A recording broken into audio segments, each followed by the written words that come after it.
नमस्कार, आप देख रहे हैं टीवी 9 राजस्थान। मैं हूं अमरीश श्रीवास्तव। 8 PM show. अंता का चुनावी प्रचार थम चुका है। कुछ घंटे ही बचे हैं मतदान होने में और उसके बाद अगले 3 दिन बाद मतगणना होगी।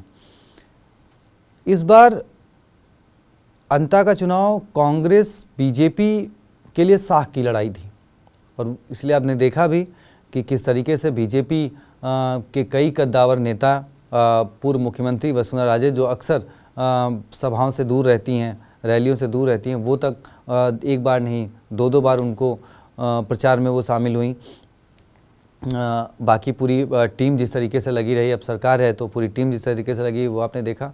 वहीं कांग्रेस की ओर से भी लगभग सभी प्रदेश के बड़े नेता के साथ साथ आप देखिए, अब नेशनल कांग्रेस से तो कोई नहीं आया, राष्ट्रीय कांग्रेस से मतलब वो बड़ा नाम, लेकिन हाँ प्रदेश कांग्रेस की तरफ से सभी ने अपनी पूरी ताकत झोंक दी। सचिन पायलट, अशोक गहलोत, डोडासरा, अशोक चांदना, कई बड़े बड़े नाम आपको दिखे जो वहाँ पर ज़मीन पर और रैलियों में आए और उन्होंने प्रमोद जैन भाया का समर्थन किया। अब देखिए, लड़ाई तो वैसे राजस्थान में सरकार में और विपक्ष में हमेशा रहती है। आपने देखा कि कांग्रेस और बीजेपी की रहती है, 5 साल कांग्रेस 5 साल बीजेपी, या फिर 2 बड़ी पार्टियां जो हैं वो कांग्रेस और बीजेपी हैं। लेकिन नरेश मीणा जो कि निर्दलीय उम्मीदवार यहाँ पर हैं, तीसरी बार वो निर्दलीय उम्मीदवार हैं, उन्होंने ज़रूर कांग्रेस और बीजेपी की माथों पे बल ला दिया है। वो इसलिए कि नरेश मीणा जब पहली बार छबड़ा से चुनाव लड़े थे तब कांग्रेस उम्मीदवार तीसरे नंबर पर खसक गए थे। जब वो दूसरी बार बागी होकर देवली उनियारा पहुँचे तो कांग्रेस उम्मीदवार की जमानत जब्त हो गई। अब फिर जब अंता में नरेश मीणा ने ताल ठोकी तो माना जा रहा है कि भाई सबसे बड़ा डेंट ये कांग्रेस को ही करेंगे। खुद पूर्व मुख्यमंत्री अशोक गहलोत ने एक बयान में ये बात कही कि भाई मीणा समाज तो कांग्रेस का वोट है, नरेश मीणा ने ये करके ठीक नहीं किया, इससे कांग्रेस को ही नुकसान हो सकता है, तो मीणा समाज के लोगों को सोचना चाहिए कि वो कांग्रेस के वोटर हैं, कांग्रेस को वोट दें। इस तरीके से उन्होंने बातें कही। अब देखिए, क्योंकि समय तो है नहीं, मतदान होना है और अब उनके जनता के सामने 3 उम्मीदवार हैं, एक कांग्रेस, एक बीजेपी और एक निर्दलीय नरेश मीणा। वैसे तो टोटल जो है वो 15 उम्मीदवार हैं, लेकिन नरेश मीणा ने जिस तरीके से इस बार ताल ठोकी है, जो उनको वक्त मिला है और जो उनके साथ जनता की सहानुभूति जुड़ी, उससे मतलब एक तरीके से नरेश मीणा को 21 ही समझा जा रहा है अपने दोनों प्रतिद्वंदियों से। उसकी वजह है, देखिए, जब वो छबड़ा में बागी होकर चुनाव लड़े थे तब उनके पास बहुत कम वक्त था।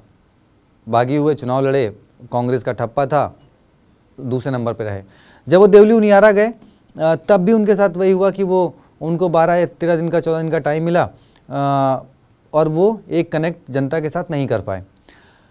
लेकिन वहाँ पे ऐसा कुछ घटनाक्रम हुआ कि उन्होंने SDM को थप्पड़ मार दिया, फिर उनको जेल जाना पड़ा और जब वो 8 महीने जेल में रहे, इस दरमियान एक सहानुभूति प्रदेश में नरेश मीणा के प्रति कांग्रेस और बीजेपी से हट के बढ़ी।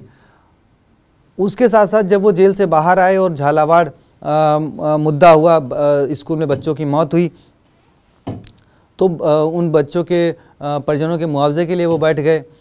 उसके बाद फिर उन्हें वापस 40 दिन जेल में जाना पड़ा। तो ये जो वक्त था उसमें नरेश मीणा काफ़ी आगे निकल गए जनता के बीच। तो इससे अब जो चुनाव का ऐलान हुआ उसमें नरेश मीणा ने, क्योंकि पहली बार जब वो जेल से बाहर आए थे तभी उन्होंने कह दिया था कि जब भी अंता का उपचुनाव होगा वो ज़रूर दावा ठोकेंगे, और जब वो ऐलान हुआ तो उन्होंने दावा ठोका, उन्होंने अपना पर्चा भरा।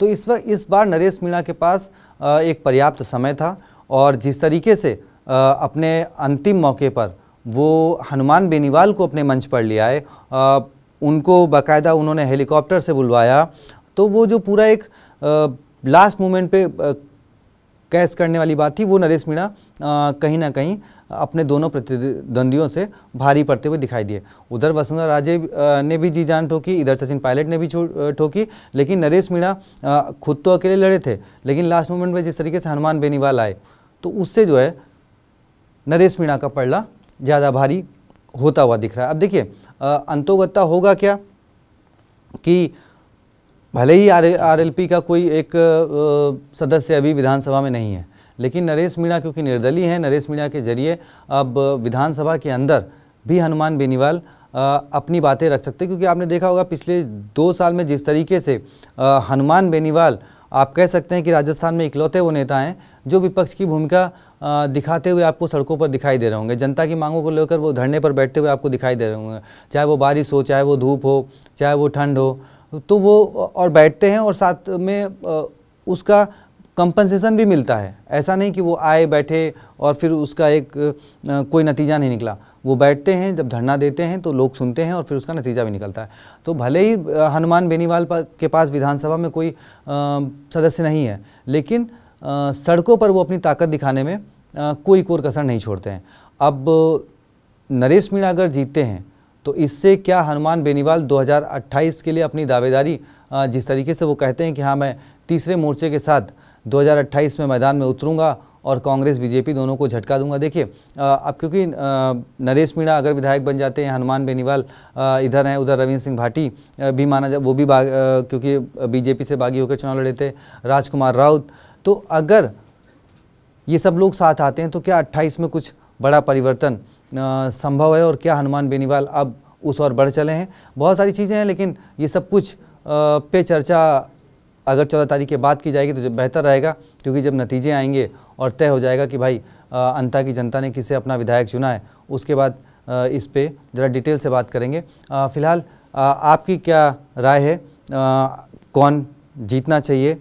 नरेश मीणा के बारे में आपकी क्या राय है, जरा कमेंट बॉक्स में ज़रूर बताएं और वीडियो को ज़्यादा से ज़्यादा शेयर करें, चैनल को सब्सक्राइब करें। बहुत बहुत शुक्रिया, धन्यवाद।